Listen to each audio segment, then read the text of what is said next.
My name is Nathan, and for the past 20 years, I've called the streets my home. I'm 36 now, but my body feels like it's pushing 60. Maybe it's the cold. Maybe it's the hunger. Or maybe it's the ache that comes from being forgotten by the world. I wasn't always like this. I was born just like any other child, into a family, into a name, into a place I once called home. But something happened, something I can't even remember. All I know is, I woke up on the cold steps of a train station when I was just 16, and from that day forward, I became invisible. No one sees you when you're dirty. No one listens to you when your clothes smell. No one cares when you're coughing blood behind a dumpster. But that night, everything changed. It was raining, the kind of rain that cuts like needles. My tattered blanket was soaked. My stomach had been empty for 2 days. The soup kitchen had closed early. I was about to lay my head near the trash bin behind Rosewood Hospital when I saw him. A man dressed like he owned the world, was stumbling in the dark. His expensive suit was soaked and blood dripped from his forehead. He held his chest and gasped for air, struggling to speak. I could have ignored him. People ignore me every day. But something in me, something I didn't understand, moved me to crawl toward him. Hey, are you okay? I shouted over the rain. He collapsed. I rushed to him. His wallet slipped from his hand. Inside, I saw his name, Mr. Elijah Green. And beside that, a photo of a little girl. His daughter. His pulse was fading. I had no phone, no money, nothing. But I had legs. And I had desperation. So I dragged him, inch by inch, through the mud, through the rain, all the way to the front doors of Rosewood Hospital. The guards didn't believe me at first. They called me mad and tried to chase me off.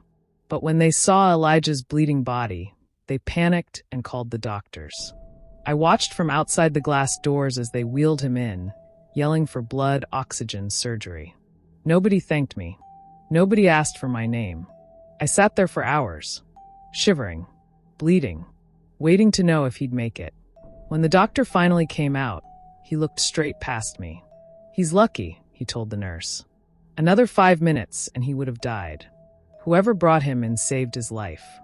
I felt a tear fall down my cheek. Not because he lived, but because for the first time in 20 years, I felt like I existed. I stood to walk away. I didn't want anything. I just wanted to disappear again, like always. But then, Nathan, I froze. No one had called my name in years. I turned around. The voice wasn't from the doctor, or the nurse, or any staff member. It came from a woman standing near the corridor, holding Elijah's wallet. Her eyes were wide, confused, shocked. Do I know you? She asked, walking slowly toward me. I shook my head, but then she said it again. This time, her voice trembling.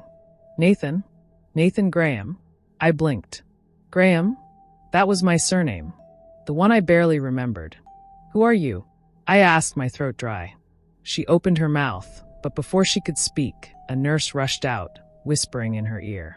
She gasped, looked back at me with fear, and then turned and ran inside the hospital. I stood there, staring after her. What just happened? How did she know my name? Why did she call me Graham? And how did she look so much like my face? I glanced at the hospital window and caught my reflection. And then I saw it. The man I saved, Elijah Green, looked just like me. Same jaw, same nose, same eyes. My heart dropped. What kind of cruel joke was this? Was I seeing things? Was my mind breaking? Was this man somehow connected to me? As I turned to leave, my heart pounding with questions, 2 men in black suits walked past me into the hospital. One of them said to the other, "We have to keep this quiet. If he finds out the truth, everything will collapse." I froze in the rain. I didn't sleep that night. How could I? The man I saved, the billionaire in that hospital bed, looked exactly like me, but richer, cleaner, healthier. His life seemed like a mirror I was never allowed to see until now. I kept hearing her voice. Nathan Graham? That name, my real name. No one had called me that since I was a child. I hadn't remembered my surname until she said it. So who was she? And how did she know me? By morning, I was still outside the hospital. My body numb, my mind spinning. Then suddenly a car pulled up, a dark, black SUV with tinted glass. 2 men stepped out. The same men in black suits from last night. They didn't look like doctors. They looked like men who made problems disappear. One of them looked around like he was searching for something. Or someone. I ducked behind a taxi and watched. He pulled out a phone and dialed. "Sir, we have a problem," he said coldly. The homeless man who brought Mr. Elijah in. He saw something. A pause. "Yes, I'm sure." He was standing right outside when his sister-in-law screamed his name. Sister-in-law? I almost dropped to the ground. That woman, she was married to Elijah? But how could she know me? How could she? "Good. We'll handle it," the man continued. "But if he ever comes near this hospital again, bury him. And make it look like a street fight." He hung up. I gasped, hand over my mouth. They were planning to kill me. For what? For saving someone's life? Or because they were hiding something they didn't want me to find? I didn't wait. I ran. Later that day, I hid under a bridge by River Avenue, shivering, scared, and starving. I had only one person I could trust. Mr. Cole, an old, blind man who sold roasted groundnuts near the train station. He didn't have much, but he always shared what little he had. "Why do you look like a ghost that saw another ghost?" he asked, handing me a wrapper and a bottle of warm water. I told him everything. From the billionaire in the rain to the woman who called my name, and the men who wanted to bury me. He sat quietly, rubbing his old fingers together. Then he said something that shook me. 20 years ago, a wealthy couple came to this city. The wife was pregnant with twin boys. But one night, the house was set on fire. They said only one child was found. I stared at him. "One of the staff told me," he continued. "The second baby was never seen again. Some believed he was kidnapped and dumped. Some believed he died. But the rich couple kept it secret to protect their business." I couldn't speak. Could I be that child? Was Elijah my twin brother? "Look at your face, Nathan," Mr. Cole whispered. "You think it's a mistake that man looks just like you?" Flashback. A memory returns. I was 6. I saw fire. Screams. My hand held tightly by someone in a dark coat. Running. Smoke choking me. Then everything went black. My heart pounded. I fell to my knees. The memory hit me like a stone. Was I stolen? Was I abandoned? All these years of pain. All these nights of begging for bread. While my brother wore Italian suits and flew in private jets. God, why me? Tears burned my eyes. But even worse, why would someone want me dead now? Back at Rosewood Hospital. Inside the VIP room, Elijah slowly opened his eyes. His wife sat beside him, holding his hand. "You're okay," she whispered, forcing a smile. "You passed out. They said your heart stopped for a second." He nodded weakly. Then he looked around. "Where is he?"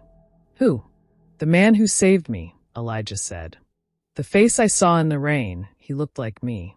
Exactly like me. His wife's hand froze. She looked away.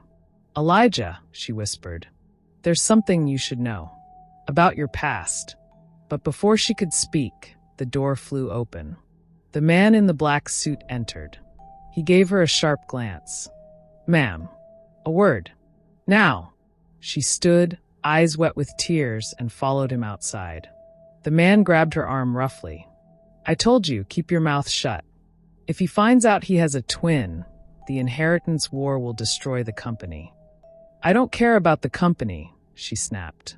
"He deserves to know the truth. That Nathan is alive." He slapped her. She gasped. "Say that name again," he growled, "and you'll be next." She clutched her cheek, heart racing. The man walked away, leaving her trembling. Same night, back under the bridge. I was curled in a corner when I felt something drop on my chest. A letter. I looked around. No one. I opened it. Inside was a single line.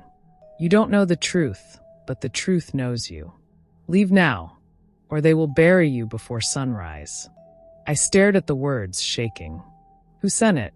Why warn me? And what truth were they trying so hard to bury? Suddenly, headlights shined toward the bridge. A car slowly pulled up. I ducked behind the concrete wall. The door opened. 2 shadows stepped out. One of them whispered, "That's where he sleeps. Make it fast." Gunshots echoed in the dark. I covered my ears, crawling in panic. They were here, to silence me. But why is my life worth killing for? And why does my face look like the man on the hospital bed? I ran. Through the mud, through the glass bottles, over the broken wood. The bridge echoed with gunshots. They were looking for me, hunting me, all because I saved a man's life, a man who might be my brother. One of the bullets scraped my arm, but I didn't stop. Pain wasn't new to me. But the fear of death? This was different. Who were these men? Why did my face threaten them? Why did they want me gone so badly? I found shelter inside an abandoned shack near the rail lines. I sat with my back pressed against the wall, holding my bleeding arm and breathing like a hunted dog. And then, it happened again. Another memory. This time I was younger. Maybe 3. A warm bedroom. 2 cribs. 2 babies. A woman smiling and singing a lullaby. Her soft hands stroking my forehead. Then the door burst open. Screams. Fire. Running footsteps. My blanket torn off. A sharp pain to the back of my head. Darkness. My eyes widened. The twins were real. I wasn't imagining things. I wasn't going mad. There really were 2 of us. 2 boys born on the same day. 2 babies in that burning house. And I was the one stolen. Meanwhile, back at the hospital, Elijah sat upright in bed, staring at his reflection in the glass. He hadn't spoken in hours. His wife, Clarissa, sat in the corner, fidgeting. "Elijah," she finally said, voice shaking. "Do you remember anything? About your childhood?" He looked at her with tired eyes. "Why do you ask?" She hesitated. Then slowly, she walked to him and touched his hand. "There's something you were never told. Something your family covered up." "What?" She leaned closer. "You weren't born alone." He blinked. "What?" "You had a brother," she whispered. "A twin." He froze. Clarissa continued. "There was a fire. They found only one baby. And they told the world the other didn't make it. But some of us, we believed differently." Elijah stood up from the bed. He walked to the mirror and stared at himself. "That man in the rain. The one who saved me." Clarissa nodded. "He's not just anyone." She placed a photo on the table. It was a faded image, 2 babies in white. One of them had a tiny mark behind his ear. "Your mother said it was a birthmark shaped like a star." Elijah reached behind his ear. "Nothing." He looked at her. "Find him," he said. "I need to see him again." Clarissa took a step back. Tears welled in her eyes. "I tried, but they're trying to kill him." Somewhere in the city, a woman entered a dark house. She was old, gray-haired, her eyes sunken with secrets. Her name was Mrs. Evelyn. She had once been the housemaid in the Billionaire's mansion. But when the fire happened 20 years ago, she disappeared into silence. Tonight, someone had slipped a photo under her door. A photo of a man in rags. "Nathan." She clutched her chest. "It can't be," she whispered. "He's alive." Then her phone rang. A voice on the other end warned. "If you speak about the past, your son dies tomorrow. Keep your mouth shut, old woman." But Evelyn wasn't afraid. Not anymore. "The past is back," she muttered.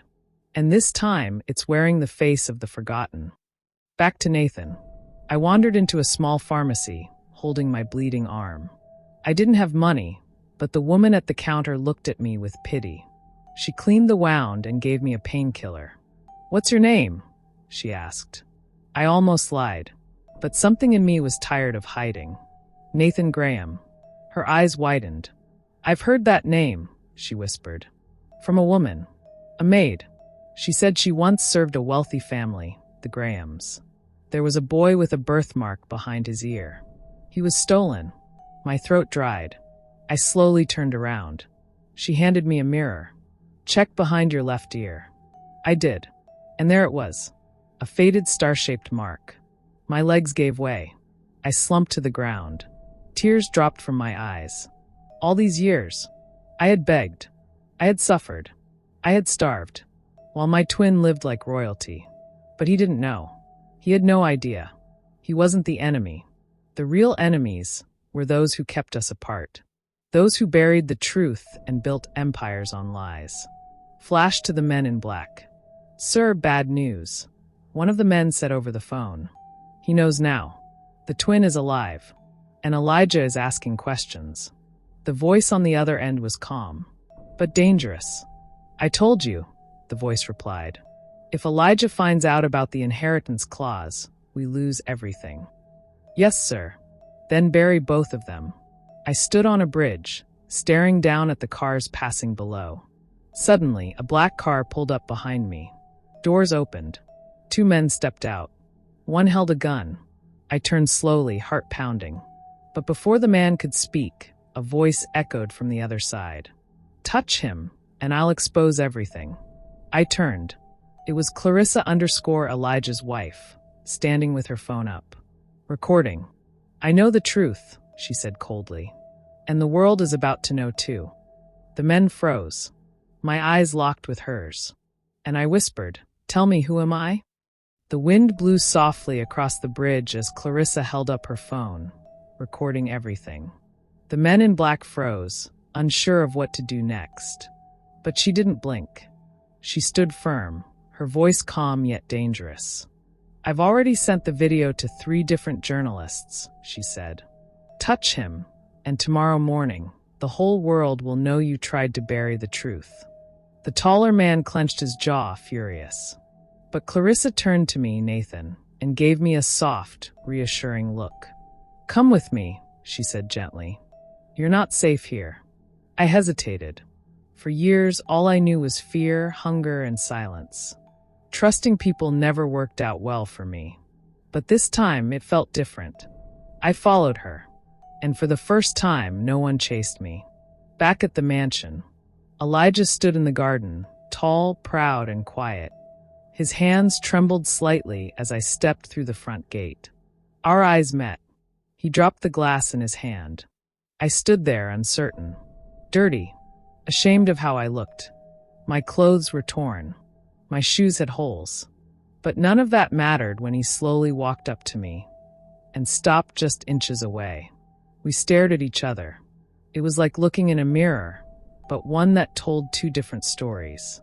He reached out and gently pulled back the collar of my shirt, then touched the faint birthmark behind my ear. Tears filled his eyes. Then mine. "You're my brother," he whispered. And then, he hugged me. Not a quick hug, not a pitiful pat, but the kind of hug that heals years of brokenness. I collapsed in his arms and cried like a child. So did he. It wasn't just a reunion. It was a resurrection.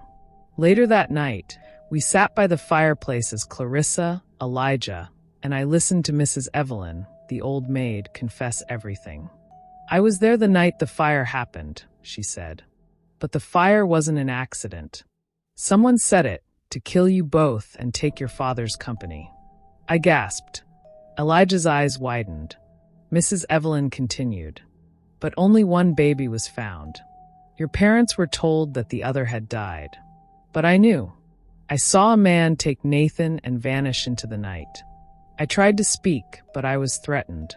And I've lived in shame ever since." I looked at her. "I forgive you," I said, meaning every word. Because carrying hate is like carrying chains, and I was ready to be free. Weeks later, the men who tried to silence the truth were arrested. The board of directors cleaned out the corruption, and Elijah made the boldest decision of all. He stepped down, and in front of reporters, business tycoons, and cameras, he placed a hand on my shoulder and said, "The man who once begged for food on the streets is my brother, and he will now help lead the company our parents built." The crowd gasped. Some people clapped. Some cried. But none of it mattered more than what Elijah whispered in my ear. Let's build something together, something that saves people like the one you used to be. 1 year later, I stood in front of a brand new building, Graham Home of Hope, a shelter and rehabilitation center for the homeless, named in honor of our parents, and for every soul forgotten by the world. Elijah stood beside me. Clarissa held our baby niece, who now called me Uncle Nate. And Mr. Cole, the old blind man who once gave me groundnuts, stood proudly at the ribbon cutting. "I told you," he said, smiling. "You were born for more than the gutter." I laughed with tears in my eyes. I finally believed that. As we cut the ribbon and opened the doors to welcome those without homes, I looked at the sky and whispered, "Thank you for giving me pain, because it gave me purpose." That night, I went back to the same street corner where I once begged. I saw a boy, skinny, cold, shaking under cardboard. I took off my coat and knelt beside him. "Hey," I said softly. "What's your name?"